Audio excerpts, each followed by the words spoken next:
कैसे हैं आप लोग? Good evening, good evening. तो आज हम स्टार्ट करने वाले हैं अपना नेक्स्ट चैप्टर जिसका नाम है स्ट्रक्चर ऑफ एटम।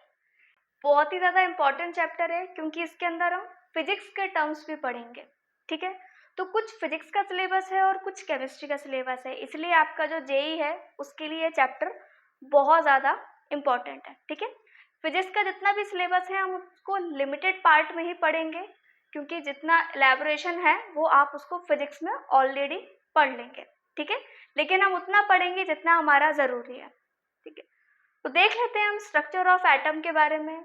देखो एक्चुअली में अगर अब बात की जाए ना तो एटम कैसा होता है, इलेक्ट्रॉन्स कहाँ होते हैं वो हमें अभी तक नहीं पता है। This is the actual condition. अगर आपको इस बारे में कुछ पता हो तो हम बोलते हैं कि हाँ सेंटर में है, रिवॉल्व कर रहा है, कभी बोल देते हैं कहीं और है, कभी कहीं और है। ये सारी थ्योरीज है हमारी चलती आ रही हैं। इवनली हम वही डेटा अभी तक यूज़ कर रहे हैं जो हमें सालों साल पहले मिला है 18th सेंचुरी में, 19th सेंचुरी में, और वो अभी तक वर्क भी कर रहा है। तो आप समझ सकते हैं कि एक्चुअली एटम को आइडेंटिफाई करना बहुत ज़्यादा मुश्किल है क्योंकि उसका साइज बहुत ही ज़्यादा छोटा होता है। तो आई होप कि आप इस बात को समझ रहे होंगे कि एटम की स्टडी करना कितनी बड़ी बात है ना? तो सबसे पहले हम ये देख लेते हैं कि इसके अंदर हम क्या क्या चीज़ें हैं, क्या क्या चीज़ें पढ़ने वाले हैं, कौन कौन से साइंटिस्ट इसके अंदर क्या क्या बताकर हमें गए हैं। तो स्टार्ट करते हैं वहीं हम अपने डाल्टन एटॉमिक थ्योरी से, ठीक है?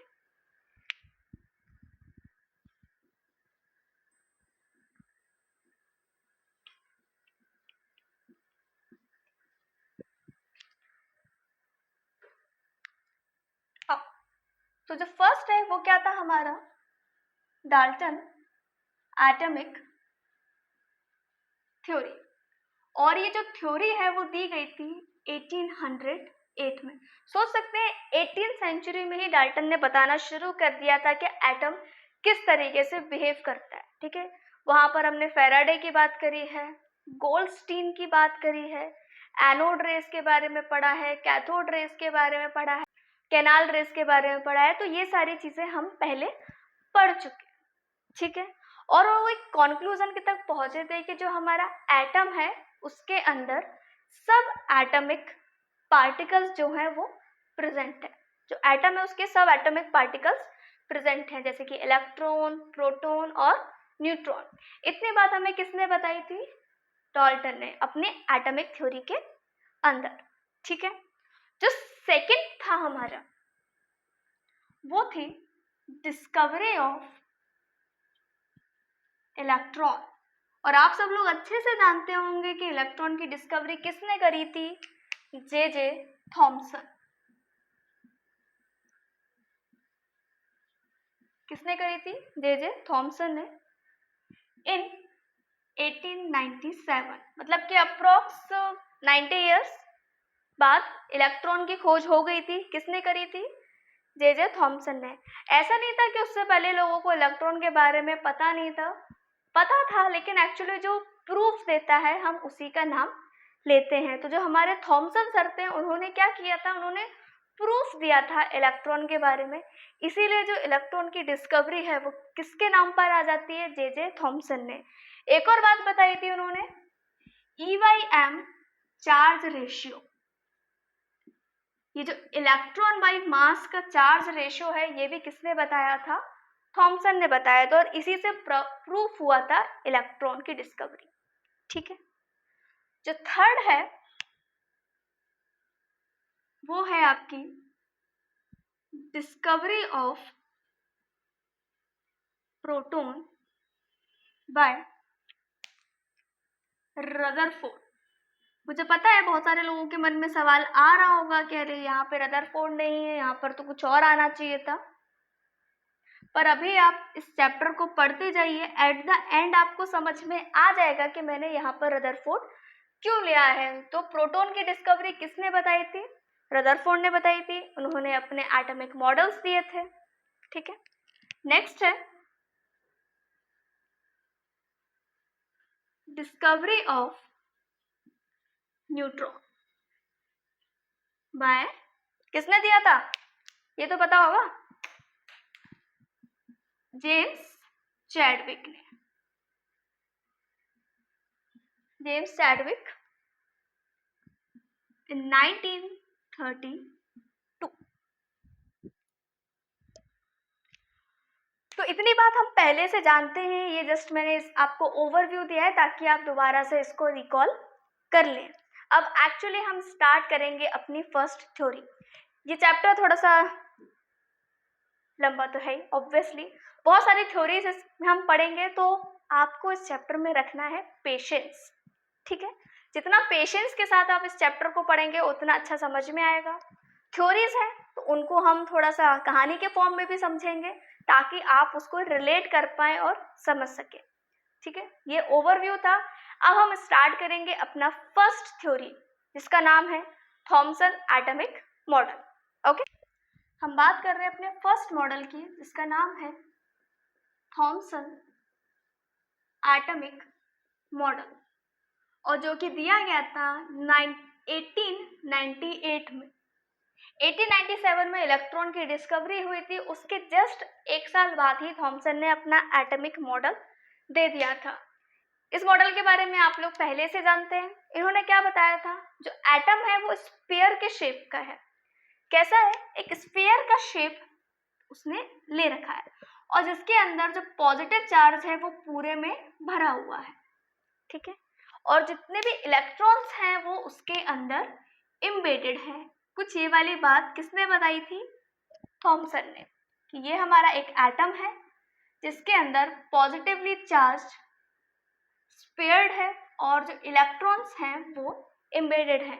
इसलिए इसके बहुत सारे नाम भी थे इस मॉडल के, जैसे कि इसका नाम था वाटरमैलन मॉडल, वाटरमैलन मॉडल, क्योंकि अगर आप इसको ध्यान से देखें तो ये थोड़ा सा में वाटरमेलन जैसा दिखता है। पूरा पार्ट स्फीयर मान लिया, उसका एटम जो रेड वाला पार्ट है वो क्या हो जाता है, पॉजिटिवली चार्ज, और जो उसके अंदर के शीट्स हैं उसको उसने क्या कंसिडर किया था, एज अ इलेक्ट्रॉन।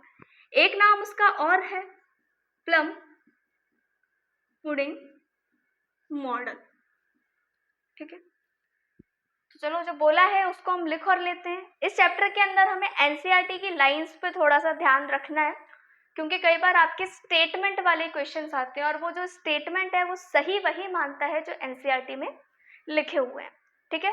तो हम वही लिखेंगे जो हमारे एनसीईआरटी के अंदर लिखा हुआ है, ठीक है। So according to this model, an atom is considered to be sphere in shape and positively charged, is distributed throughout the sphere and electrons are embedded in the to make the sphere electrically neutral, ताकि जो sphere है वो कैसा रहे, neutral रहे, क्योंकि positive और negative charge कैसे होने चाहिए, इक्वल होने चाहिए, ठीक है। तो ये स्टेटमेंट हमारे एनसीईआरटी का है, इसलिए मैंने उसको एज इट इज लिखा हुआ है, ठीक है। इसको लिख लीजिए। आ जाओ, नेक्स्ट जो हम बात करेंगे वो है आपका रदरफोर्ड एटॉमिक मॉडल।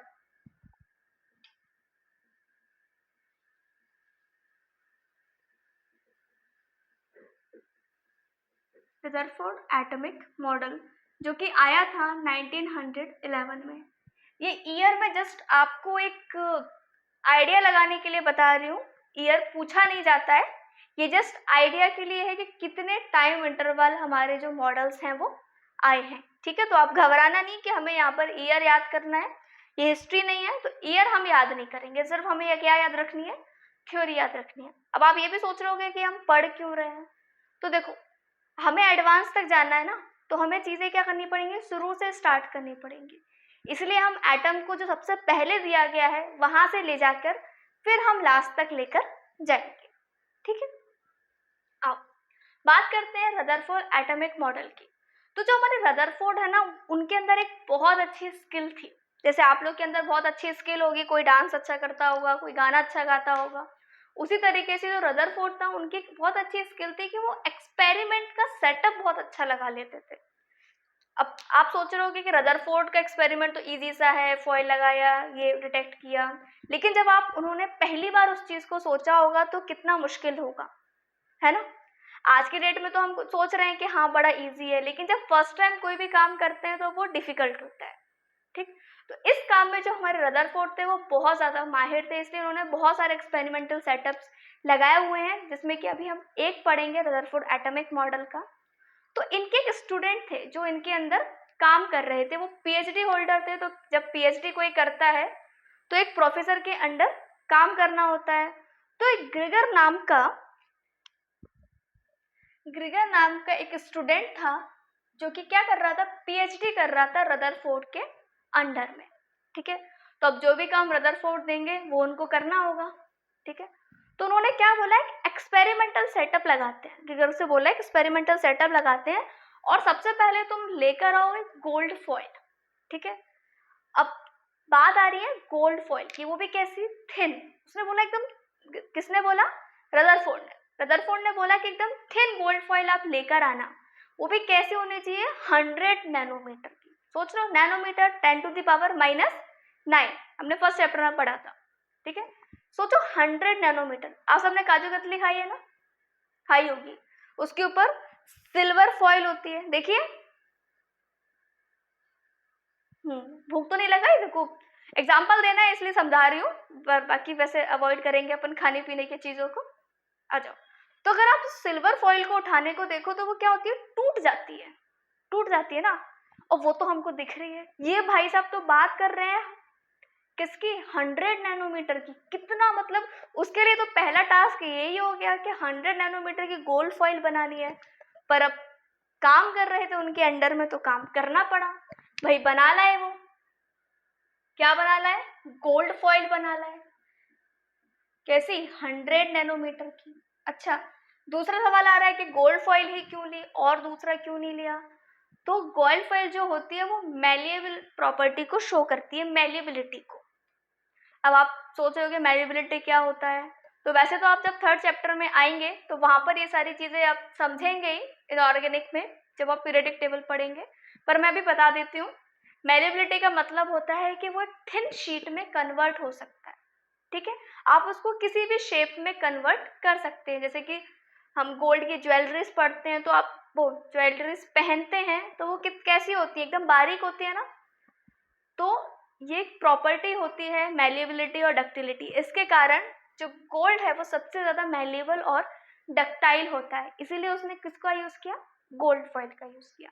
ये क्वेश्चन आता है तो आप इसको मार्क करके रखिएगा। मैंने कहा ठीक है भाई, कर दिया। अब दूसरा काम उन्होंने बोला क्या करना है, रेडियो एक्टिव सब्सटेंस लेके आना है। रेडियो एक्टिव सब्सटेंस वो होते हैं जो कि अल्फा पार्टिकल्स को इमिट करते हैं। तो भाई गया, उसने एक पोलोनियम लिया आया। पोलोनियम क्या है आपका, एक रेडियो एक्टिव सब्सटेंस है। और जितने भी रेडियो एक्टिव सब्सटेंस होते हैं वो क्या करते हैं, अल्फा पार्टिकल को इमिट करते हैं। किसको इमिट करते हैं, अल्फा पार्टिकल। अल्फा पार्टिकल जानते हैं ना, क्या होता है अल्फा पार्टिकल, बताइए खुशबू। रेज होती हैं, पर उसमें कौन सा एलिमेंट यूज होता है, ये कौन सा एलिमेंट निकलता है अल्फा पार्टिकल के में, हीलियम। जब भी हम पोलोनियम से अल्फा पार्टिकल की बात करेंगे, मतलब कि यहाँ पर किसकी बात हो रही है, हीलियम की बात हो रही है। ठीक है, हीलियम को ही हम अल्फा पार्टिकल मानते हैं। जब भी अल्फा पार्टिकल निकलेगा मतलब कि वहां पर हीलियम निकले। ठीक है, मतलब जिसका एटॉमिक नंबर 2 है और जो मास नंबर है वो कितना है, 4 है। जब हम न्यूक्लियर वाला चैप्टर पढ़ेंगे तब वहां पर भी ये वाली चीज बहुत ज्यादा हमारी आएगी। ठीक है, आज क्या हो रहा है, यहाँ से एक अल्फा पार्टिकल निकल रहा है। हमने कहा ठीक है, अब एक काम करो, तुम एक थिन, अब एक शीट लगाओ। कुछ इस टाइप की उन्होंने एक शीट लगा दी, और वो शीट किसकी थी, सर्कुलर जिंक सल्फाइड की। किसकी थी, जिंक सल्फाइड की। अब उन्होंने बोला रदरफोर्ड ने कि अब तुम्हारा कोई काम नहीं है, अब तुम्हें बस यहाँ खड़े होकर देखना है कि जो अल्फा पार्टिकल्स हैं वो किस रेंज में जा रहे हैं, कहाँ कहाँ पर टकरा रहे हैं, और जहां पर टकरा जाए और कुछ नया मिले तो आकर मुझे बता देना। मैंने कहा ठीक है भैया, मतलब ठीक है सर, भैया नहीं बोलेंगे, यहाँ सर बोलेंगे। तो भाई ठीक है, यहाँ पर गया तो उन्होंने देखा कि जो पार्टिकल्स हैं वो ज़्यादातर इस रेंज में ही टकरा रहे थे। कुछ है वो हल्के से यहाँ जा रहे थे, कुछ इधर साइड से जा रहे थे, कुछ इधर ऐसे चले गए थे, हल्के हल्के रिफ्लेक्ट हो रहे थे, कुछ ज़्यादा डिफरेंस नहीं आ रहा। तो उन्होंने ऑब्जर्व किया कि ये वाली जो रेंज है, इसी रेंज में जो हमारे पार्टिकल्स हैं वो क्या हो रहे हैं, डिफ्लेक्ट हो रहे हैं या रिफ्लेक्ट होकर जा रहे हैं। पर क्या हुआ, एक जो था वो सीधा जाकर इधर आ गया। ये बहुत अचंभे वाली बात थी। कैसे वाली बात थी? बहुत अचंभे वाली बात थी कि हीलियम का पार्टिकल जाके उस गोल्ड फॉइल से टकराकर वापस आ गया। ये बिल्कुल उसी की तरह था जैसे मान लीजिए कि आपने कागज लिया है और यहाँ से गन चलाई आपने, और वो गन है उस कागज से लौट कर आ जाए, तो सोचिए कितनी ज्यादा सरप्राइजिंग बात होगी ये। वो गया दौड़ा दौड़ा भाग के किसके पास, रदरफोर्ड के पास, और बताया उनको कि सर मैंने कुछ ऑब्जर्वेशंस देखे, और उसमें एक ऑब्जर्वेशन बहुत ही ज्यादा खतरनाक था। तो उन्होंने बोला क्या देखा, कि मैंने देखा कि बहुत सारे जो रेज हैं वो तो क्या है सीधा सीधा चले जा रहे थे, कुछ ऐसे थे वो थोड़ा सा डिफ्लेक्ट हो रहे थे, लेकिन जो एक है 20,000 में से एक, वो कैसा हुआ, वापस आया, जो कि बहुत ज़्यादा सरप्राइजिंग बात थी। तो पहले हम लिख लेते हैं कि क्या क्या ऑब्जर्वेशंस देखे गए। इतनी बात समझ में आई? आई होप इस स्टोरी से आपको वो सारा सिनेरियो समझ में आ रहा होगा, इसीलिए मैंने स्टोरी के फॉर्म में आपको समझा रही हूँ। ठीक है, आ जाओ जरा देखते हैं ऑब्जर्वेशंस ऑफ रदरफोर्ड। ये क्या क्या ऑब्जर्वेशंस देखिए, यहाँ पे भी हम एनसीईआरटी के ही लाइंस को यूज करेंगे। Rutherford experiment.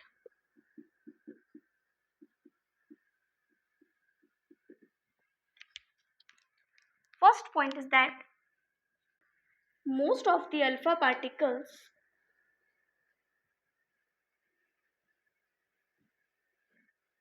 undeflected through the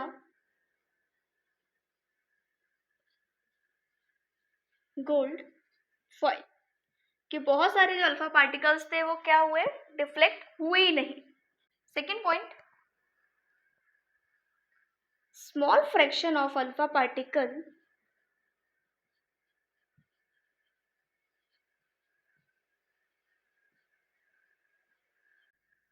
was deflected by small angle.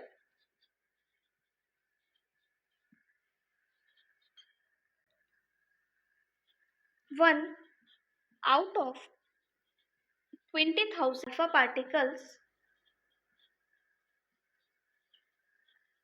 bounced, हम बोल सकते हैं deflected by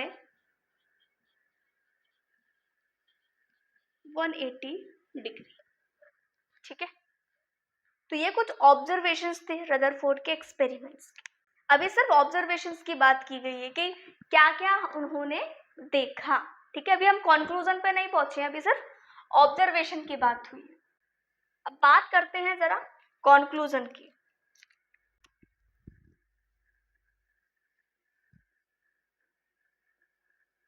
conclusion of Rutherford experiment. अब उन्होंने बोला कि ये बात थोड़ी अचंभे वाली है कि जो बीच में हमारे क्या है अल्फा पार्टिकल्स अब जा रही हैं, तो सारी के सारे जो अल्फा पार्टिकल्स हैं वो क्या हो रही हैं, एक ही डायरेक्शन में जा रही हैं। अगर हम बात करें यहाँ पर बीच में हम इसको इस तरीके से मन रहे, ठीक है, और यहाँ से आपका क्या है, हीलियम पार्टिकल, कि जब हम हीलियम को भेज रहे हैं तो जो हमारी सारी की सारी लाइट्स हैं वो इधर ही जा रही है। तो इसका मतलब क्या है कि यहाँ पर कुछ ऐसा होना चाहिए जिसकी वजह से ये जो सारी लाइट्स हैं वो हमारी एक ही डायरेक्शन में जा रही हैं। मतलब जो भी चार्ज है वो कहाँ पर है, एक ही जगह पर फिक्स है। और उन्होंने क्या ऑब्जर्व किया कि जो बाकी का स्पेस है वो कैसा है, खाली है। कैसा है, खाली है। और ये वाला स्पेस क्या है, खाली है, और एक ही जगह पर जो है वो चार्ज आपका प्रेजेंट। दूसरी बात करी उन्होंने साइज की, कि अगर हम न्यूक्लियस और एटम के साइज की बात करें तो जो न्यूक्लियस का साइज है वो कितना होता है, 10⁻⁻15 मीटर, और जो एटम का साइज है पूरे एटम का वो होता है 10⁻10 मीटर। मतलब दोनों के साइज में बहुत ज़्यादा डिफरेंस है। Size of nucleus is very very small than the size of the atom. ठीक है ना।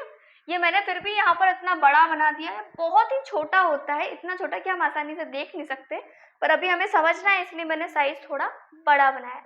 एनसीईआरटी में एग्जाम्पल भी दे रखा है इसके फॉर्म में। पता है क्या बोला गया है कि मान लीजिए क्रिकेट बॉल है और वो 5 किलोमीटर के ग्राउंड में रखी गई है। ठीक है, तो जो पूरा 5 किलोमीटर का जो ग्राउंड है वो है आपका एटम, और बीच में जो रखी हुई बॉल है वो है आपका न्यूक्लियस। तो सोच सकते हो कि कितना बड़ा डिफरेंस है न्यूक्लियस और एटम के बीच में। तो जरा हम लिख लेते हैं, यहाँ पर कुछ रेज इस तरीके से भी हैं, इनको भी आप बना सकते हैं। आ जाओ, पॉइंट लिखते हैं हम इसके। First point, most of the space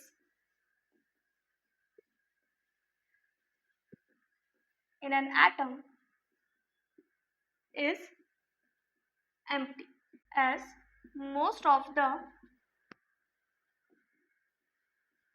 alpha particles undeflected। क्या बोल रहा है कि एटम का जो बहुत सारा स्पेस है वो कैसा है, खाली है, इसीलिए जो अल्फा पार्टिकल्स हैं वो डिफ्लेक्ट हुए ही नहीं।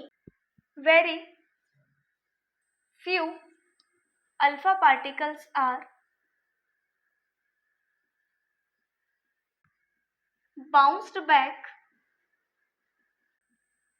This reflection must be due to enormous repulsion। क्या बोला जा रहा है कि यहाँ पर क्या होगा, रिपल्शन होगा बहुत ज्यादा, इसीलिए जो बहुत सारे अल्फा पार्टिकल्स हैं वो पीछे की तरफ आए हैं। ठीक है ना, पॉजिटिव पॉजिटिव से मिल रहा है तो क्या होगा, वहां पर रिफ्लेक्शन ही तो होगा, repulsion force. Therefore it was concluded that, इसलिए उन्होंने क्या किया, कॉन्क्लूड किया कि जो सेंटर है वहां पर क्या है, पॉजिटिव चार्ज प्रेजेंट है। तो जो सेंटर है एटम का उसका उन्होंने नाम दिया न्यूक्लियस, कि the centre of the atom is known as nucleus. तो यहाँ से न्यूक्लियस की डिस्कवरी हुई by the Rutherford, that positive charge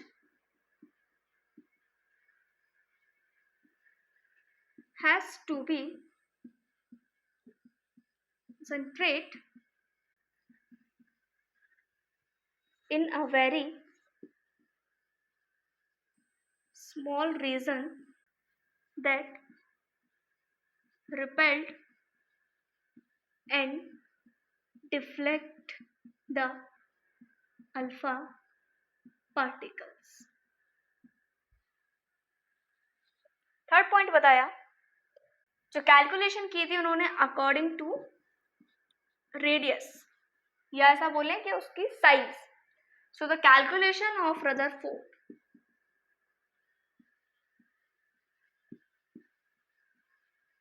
showed that radius of atom is about 10⁻⁻10 meter, and the radius of nucleus is 10⁻⁻15 metre. -15 metre को हम क्या बोलते थे, फर्मी, याद है, फर्मी बोलते थे। मतलब जो न्यूक्लियस की रेडियस है वो कितनी है, 10 फर्मी मीटर है। 10 फर्मी मीटर आ जाए, 10⁻⁻15 आ जाए, कंफ्यूज नहीं होना है। तो ये कुछ कॉन्क्लूजन था हमारे रदरफोर्ड के एक्सपेरिमेंट का। न्यूक्लियस वर्ड आ चुका था, प्रोटॉन के बारे में बता दिया था, तो अब इन्होंने थोड़ा सा आइडिया लगाया और इस मॉडल को बोला रदरफोर्ड न्यूक्लियर एटॉमिक मॉडल।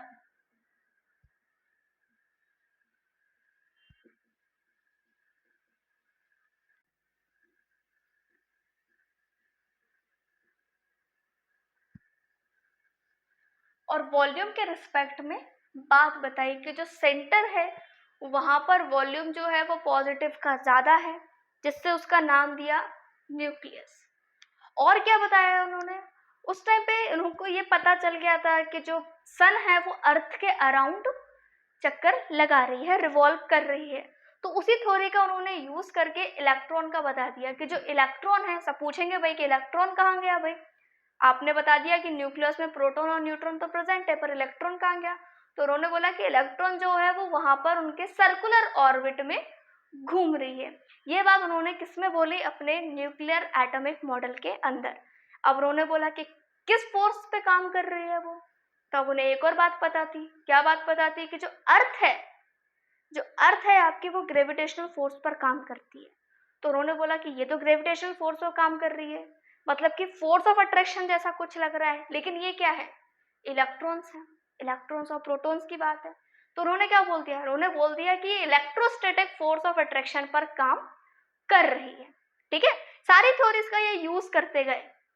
ठीक है, क्या होता है, एक अच्छा आदमी जो होता है ना, वो जितनी भी चीजें चल रही होती हैं उनको ध्यान रखता है और उनसे अपनी नई चीजें निकालता है। तो वही काम किया था रदरफोर्ड ने। ठीक है, सन से उन्होंने निकाल लिया कि इलेक्ट्रॉन रिवॉल्व कर रहा है ऑर्बिट में। अर्थ से पता कर लिया कि इलेक्ट्रोस्टैटिक फोर्स ऑफ अट्रैक्शन लग रहा है। इलेक्ट्रोस्टैटिक फोर्स ऑफ अट्रैक्शन ज़्यादा डिटेल में आप फिजिक्स में पढ़ेंगे, तो हम उसको इतना एलेबोरेट यहाँ पर नहीं करेंगे। ठीक है, आ जाओ, तो इस पॉइंट्स को और लिख लेते हैं।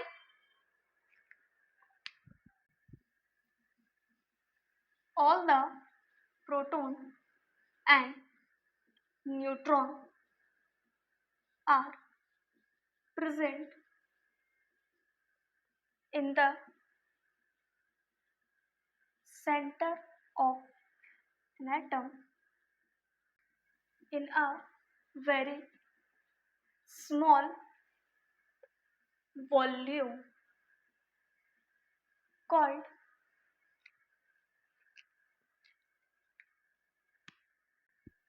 न्यूक्लियस। क्या नाम दिया, न्यूक्लियस नाम दिया उसको। Second point, nucleus is surrounded by the that moves around the nucleus in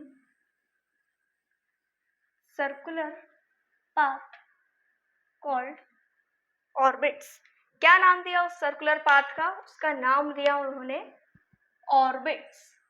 ठीक है, ये एज इट इज स्टेटमेंट आपसे पूछे जाते हैं, इसीलिए मैं पूरे पूरे स्टेटमेंट आपको यहाँ पर लिखवा रही हूँ। ठीक है ना,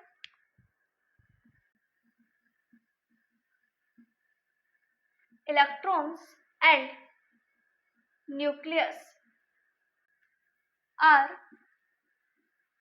हेल्ड टुगेदर बाय, कौन सा काम कर रहा है force, electrostatic force of attraction.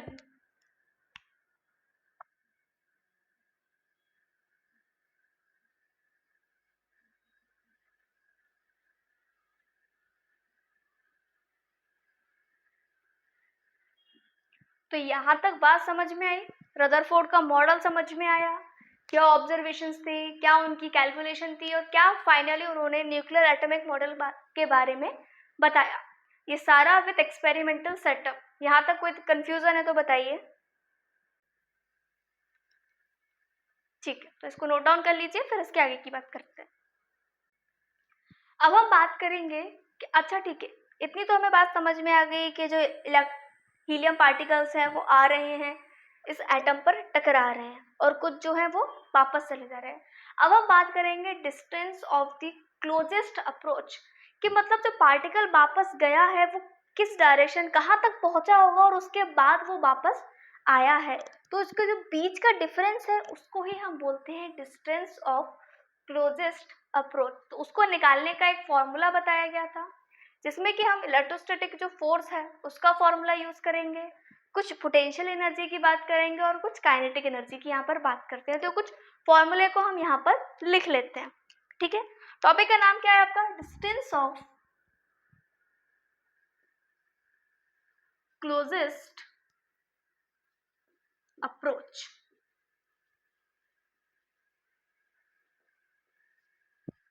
देखिए जैसे हम फिजिक्स में पढ़ते हैं ना कि भाई एक ये पॉइंट है, एक ये पॉइंट है, इस पर Q1 चार्ज है, इस पर Q2 चार्ज है, इन दोनों के बीच का जो डिस्टेंस है उसको हम मानते हैं R।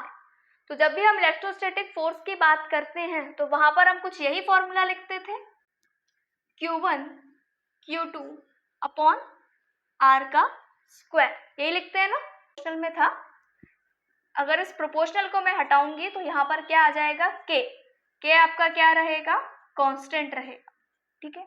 कुछ इस फोर्स की हम बात करते हैं फिजिक्स के अंदर, के आपका कांस्टेंट है, Q यहाँ पर चार्ज है और R यहाँ पर क्या है, रेडियस है। इतनी बात अभी तक आप लोगों ने फिजिक्स में पढ़ ही ली होगी। यहाँ पर K की वैल्यू के बारे में बताया जाता है कि जो K है उसकी कुछ वैल्यू होती है। तो क्या क्या वैल्यू होती है, एक फॉर्मूला कहीं कहीं पर आप देखेंगे 4 पाई एप्सिलॉन नॉट, तो इसको अभी हमें यूज नहीं करना है, पर कहीं कहीं पर आपको ये फॉर्मूला देखने को मिल जाता है और फिजिक्स पढ़ेंगे तो आपको वहां पर ये बहुत अच्छे से मिल जाएगा। हम बात करेंगे वैल्यू की, आपको यहाँ पर वैल्यू क्या देनी है, 10 into 10 to the power 9, 9 into 10 to the power 9, हमें इस वैल्यू को याद रखना है, ठीक है ना। ये फॉर्मूला तो आपको फिजिक्स में पढ़ने को मिलेगा ही मिलेगा, ठीक है। अच्छा, हम बात कर रहे हैं पोटेंशियल एनर्जी की। देखो जैसा समझते हैं थोड़ा सा, हमने क्या बात करी थी कि वही आपका जो हीलियम पार्टिकल है वो इस एटम के पास जा रहा है, ये आपका क्या है, एटम है और यहाँ पर न्यूक्लियस प्रेजेंट है। तो देखो जरा, जब ये इसके पास जा रहा होगा तो देखो कोई भी चीज जब नीचे से ऊपर की तरफ जाती है तो जब वो नीचे है तब उसकी क्या होगी, काइनेटिक एनर्जी जो है वो बहुत ज्यादा होगी। स्टार्टिंग में काइनेटिक एनर्जी जो होती है वो कैसी होती है, ज्यादा होती है। जैसे जैसे वो ऊपर की तरफ जाएगी उसकी जो काइनेटिक एनर्जी है वो क्या होती जाएगी, कम होती जाएगी। और अगर काइनेटिक एनर्जी उसकी कम होगी तो पोटेंशियल एनर्जी क्या होगी, धीरे धीरे धीरे धीरे इंक्रीज होती जाएगी। एक टाइम आएगा, मान लो कि ये लिमिट है, ठीक है ना, ये उसकी लिमिट है। जैसे ही वो यहाँ पहुंचेगा पोटेंशियल एनर्जी कैसी हो जाएगी, मैक्सिमम, और काइनेटिक एनर्जी क्या हो जाएगी, जीरो हो जाएगी। क्या हो जाएगी, जीरो। क्या बात बोली मैंने, जैसे ही कोई पार्टिकल आपका नीचे से ऊपर की तरफ जाता है, कोई भी पार्टिकल की बात कर रहे हैं, ठीक है, या किसी भी रे की बात समझ लीजिए, नीचे से ऊपर की तरफ जाता है तो स्टार्टिंग में उसकी काइनेटिक एनर्जी हाई होती है, धीरे धीरे जब वो ऊपर की तरफ जाता है तो उसकी पोटेंशियल एनर्जी बढ़ती है और एक टाइम ऐसा आता है कि जो उसकी पोटेंशियल एनर्जी है वो मैक्सिमम हो जाएगी और काइनेटिक एनर्जी जीरो होगी। जैसे ही काइनेटिक एनर्जी जीरो होगी और पोटेंशियल एनर्जी मैक्सिमम होगी, वो जो पार्टिकल है वो नीचे की तरफ आना शुरू कर देगा, ठीक है। तो मान लीजिए ये एक पॉइंट है जहाँ पर इसकी जो काइनेटिक एनर्जी है वो जीरो हो गई है और जो पोटेंशियल एनर्जी है वो मैक्सिमम हो गई है। क्या कर देगा, ये अपना यू टर्न लेना शुरू कर देगा, मतलब कि ये पार्टिकल जो है वो नीचे की तरफ आना शुरू होगा। जैसे ही नीचे की तरफ आएगा फिर क्या होगा, वही just opposite, potential energy decrease होती जाएगी और काइनेटिक एनर्जी जो है वो इंक्रीज हो जाएगी। तो यहाँ पर हम इस एटम की बात कर रहे हैं, एटम में हम क्या लेते हैं, जेड आपका मतलब एटॉमिक नंबर, और उसके अंदर कितने इलेक्ट्रॉन्स हैं उसकी बात करेंगे। मास ऑफ इलेक्ट्रॉन हमें पता है कितना होता है, 1.6, सॉरी, चार्ज ऑफ इलेक्ट्रॉन हमें पता है कितना होता है, 1.6 into 10 to the power -19 coulomb. ये सारी वैल्यूज हमने फर्स्ट चैप्टर के अंदर पढ़ रखी हैं, ठीक है। तो इसका मतलब क्या है, एक कंडीशन ऐसी भी आई होगी जब ये काइनेटिक एनर्जी है उस पोटेंशियल एनर्जी के बराबर आया होगा। यहाँ पर अगर मैं इस पोटेंशियल एनर्जी की बात करूं तो पोटेंशियल एनर्जी का जो फॉर्मूला है वो कुछ इसी से मिलता जुलता फॉर्मूला है। क्या होता है? K Q1 Q2 upon R। क्या है? K Q1 Q2 upon R। बस क्या है, यहाँ पर R स्क्वायर नहीं लिया जाता है, ठीक है ना। और ये जो फॉर्मूला है वो आपका मिलता जुलता भी है ग्रेविटेशनल फोर्स से, जिसमें हम ग्रेविटेशनल फोर्स की बात करते हैं ना, उसी से कुछ मिलता जुलता ही है आपका ये वाला फॉर्मूला। इस पोटेंशियल एनर्जी को हम कैपिटल U से भी रिप्रेजेंट करते हैं, ठीक है। अच्छा, क्या बात कर रहे हैं हम? एक पॉइंट ऐसा आएगा जहां पर ये जो काइनेटिक एनर्जी है वो पोटेंशियल एनर्जी के बराबर हो जाएगी। तो इसका मतलब क्या है, इन सब की वैल्यूज कैसी हो जाएंगी? बराबर हो जाएंगी। K Q1 Q2 upon R। इन सबको मैं इस तरीके से लिख सकती हूँ काइनेटिक एनर्जी पोटेंशियल एनर्जी के बराबर है, पोटेंशियल एनर्जी इसके बराबर है, तो काइनेटिक एनर्जी भी इसके बराबर हो जाएगी। वही मैथ्स का formula A equals to B, B equals to C, so A equals to C, वही सेम चीज हमने यूज करी है। तो काइनेटिक एनर्जी का अगर मैं फॉर्मूला यूज करूंगी mv स्क्वायर, अगर कोई चीज इनिशियल में है, ठीक है ना, इनिशियली अगर कोई चीज है तो मैं ये फॉर्मूला यूज करूंगी, और यहाँ पर Q1 Q2 अपॉन R अगर मैं लूंगी तो मुझे यहाँ से रेडियस पता चल जाएगी कि इतने रेडियस पर वो गया होगा, और इतने रेडियस पर काइनेटिक एनर्जी जो है वो पोटेंशियल एनर्जी के बराबर हुई होगी। तो समझ रहे हैं आप जो मैं आपको समझाना चाह रही हूँ कि कैसे हमने आइडेंटिफाई किया कि जो हमारी रे गई है, जो हमारी लाइट गई है, वो किस लेवल तक गई होगी, और उस लेवल के बाद वो डिफ्लेक्ट होना, वो वापस आना शुरू हुई है। तो हम किससे कैलकुलेट करेंगे? हम इस फॉर्मूले से कैलकुलेट करेंगे। तो कभी इस तरीके का कोई क्वेश्चन आएगा तो इसको हम निकाल पाएंगे ना बहुत आराम से। यहाँ पर अगर मैं Q1 की बात करूं तो Q1 आपका क्या है? हीलियम है, मतलब कि 2e इसको हम चार्ज ले लेंगे। Q2 की अगर हम बात करें तो क्या है? ये एक ही एटम है, मतलब कि एक इलेक्ट्रॉन की यहाँ पर बात हो रही है, ठीक है। वैल्यूज आपको गिवन होंगी तो उसके अकॉर्डिंग फिर आप वहां पर आंसर्स निकाल लेंगे, ठीक है। इस फॉर्मूले का हम यूज करते हैं रेडियस को फाइंड आउट करने के लिए, या फिर और भी कुछ आपसे पूछा गया हो तो आप वहां पर निकाल सकते हैं। इतनी बात क्लियर है? अब हम पढ़ेंगे इसका नेक्स्ट टॉपिक, ठीक है, तो उसको नोट डाउन कर लीजिए। रेडियस कैलकुलेट करने मतलब हम बस ये देख रहे हैं कि वो किस पॉइंट तक गया होगा, ठीक है ना, और वहां से वो फिर वापस आया है, तो वो जो उसका पॉइंट है उस पॉइंट को हम कैलकुलेट कर रहे हैं, ठीक है ना। अच्छा, नेक्स्ट टॉपिक की हम बात कर रहे हैं। नेक्स्ट टॉपिक है आपका वेव्स। हम सिर्फ थोड़ी सी बात करेंगे इस वेव्स की, जितनी हमारे काम की है। बाकी का पूरा एक बड़ा सा चैप्टर आपके फिजिक्स के अंदर प्रेजेंट है, जहाँ पर आप बहुत डिटेल में इसके बारे में पढ़ेगा। अच्छा, वेव्स का नाम सुनकर सबको तरंगे माइंड में आ गई होंगी, समुद्र की लहरें, बीच वगैरह बहुत सारी चीजें याद आई होंगी। कुछ इस तरीके से हमारी जो लहरें हैं वो जा रही होती हैं पानी के अंदर, उन्हीं को हम क्या बोलते हैं? वेव्स बोलते हैं। तो क्या एक्चुअली जो वेव है वो क्या करता है? एनर्जी को ट्रांसफर करता है, सिर्फ एनर्जी को ट्रांसफर करता है, वहां पर मैटर का ट्रांसफर नहीं होता है, ठीक है ना। क्या बोला मैंने? सिर्फ एनर्जी का ट्रांसफर होता है, मैटर का ट्रांसफर नहीं होता, और यही आपका क्या कहलाता है? वेव। तो जरा इसको लिख लें, क्या होता है? Mode of energy transfer. क्या काम है इसका? एनर्जी ट्रांसफर करने का काम। विदाउट द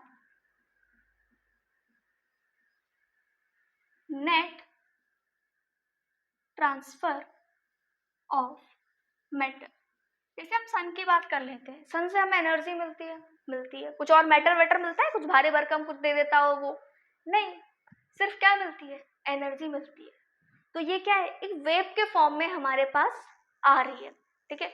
जरूरी नहीं है कि हमें सारी वेव्स दिखाई दें, ठीक है। कुछ ऐसी होती है जो हमें नहीं दिखती है पर वो अपना काम कर रही होती है, ठीक है। तभी तो हम बात करते हैं कि लाइट वेव की बात करते हैं, मैटर की बात करते हैं, ये सारी जो चीजें हैं वो इसी के अंदर आती है, ठीक है। ड्यूअल नेचर ऑफ मैटर जब हम पढ़ेंगे तो वेव की तरह भी बिहेव करेगा और पार्टिकल की तरह भी बिहेव करेगा। इसी चैप्टर के अंदर है, आगे आएगा, वहां पर हम इसको और डिटेल में समझते हैं।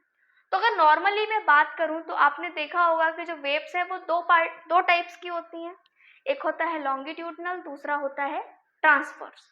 जो आप नॉर्मली वाटर के साथ देखते हैं वो आपकी कैसी वेव्स होती हैं? ट्रांसवर्स वाली वेव्स होती हैं, ठीक है।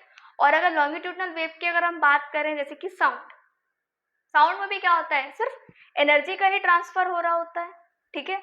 वो भी क्या होता है, कुछ उसमें चेंजेस नहीं आते हैं, जैसा है वैसे का वैसा ही रहता है, ठीक है। तो साउंड वेव जो है वो आपका एक लॉन्गिट्यूडनल वेव का एग्जाम्पल है। तो देख लेते हैं, जो वेव है ये दो टाइप की है, एक है ट्रांसवर्स वेव, एक है आपकी लॉन्गिट्यूडनल वेव। ट्रांसवर्स वेव कैसी होती है, कुछ इस तरीके से, जो कि लॉन्गिट्यूडनल, जो कि परपेंडिकुलर मूव कर रही होती है। कैसे मूव कर रही होती है, जो आपका वेव प्रोपेगेशन है कुछ परपेंडिकुलर फॉर्म में मूव कर रहा होता है। यहाँ पर आप देखते हैं एक 90 डिग्री का एंगल आपको दिखाई देता है। तो जहां पर भी ये परपेंडिकुलर मूव करेंगी वेव्स, वो सारी की सारी वेव्स आपकी कैसी कहलाएंगी, ट्रांसवर्स वेव। देख लेते हैं इसको।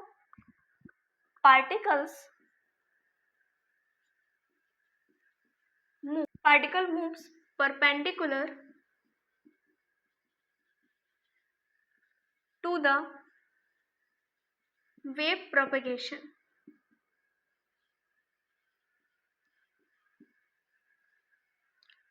जैसे एग्जाम्पल्स अभी हमने बात करी, वाटर वेव्स हैं, स्ट्रिंग मतलब तार, देखा है ना तार, कोई भी तार होता है हम उसको पकड़ के टिंग ऐसी आवाज आती है, तो वो भी क्या होता है, कुछ इसी तरीके का मूवमेंट आपको देखने को मिलता है, परपेंडिकुलर मूवमेंट। तो वो भी आपका एग्जाम्पल किसका है, ट्रांसफर वेव्स का। लाइट भी जो है वो आपकी ट्रांसफर वेव का एग्जाम्पल है। लॉन्गिट्यूडनल को देख लेते, particles move in the same direction. इसका डायग्राम बनाना बड़ा कॉम्प्लिकेटेड है, नॉर्मली हम इसको नहीं समझ पाएंगे, तो इसलिए हम इसका डायग्राम नहीं देखेंगे, सिर्फ इसकी थ्योरी समझते हैं। एज दैट ऑफ वेव्स, जैसी वेव्स आ रही है उसी के साथ साथ बेचारा चलता जाता है, सीधे सीधे सीधे सीधे, कोई उछल कूद वाली हरकत नहीं करता है। एग्जाम्पल अभी हमने बात करी थी साउंड वेव। तो यहाँ तक कोई दिक्कत, ठीक है। तो कल हम इसके आगे का पढ़ेंगे, जो हमारा डी ब्रोगली का है, प्लांक क्वांटम थ्योरी है, डी ब्रोगली हाइपोथेसिस है, ये सारे पार्ट जो है वो हम कल के चैप्टर में पढ़ेंगे, ठीक है। यहाँ तक हमने सारी चीज़ें समझ ली। हम स्टार्टिंग से ही स्टार्ट कर रहे हैं। डाल्टन एटॉमिक मॉडल हमने पढ़ लिया, रदरफोर्ड पढ़ लिया, उसके ऑब्जर्वेशंस देख लिए, कैलकुलेशंस देख लिए, और न्यूक्लियर एटॉमिक मॉडल के बारे में समझ लिया। डिस्टेंस का फॉर्मूला हमने कैलकुलेट कर लिया कि कितने डिस्टेंस तक पार्टिकल जा रहा है, उसका फॉर्मूला हमने कैलकुलेट किया था।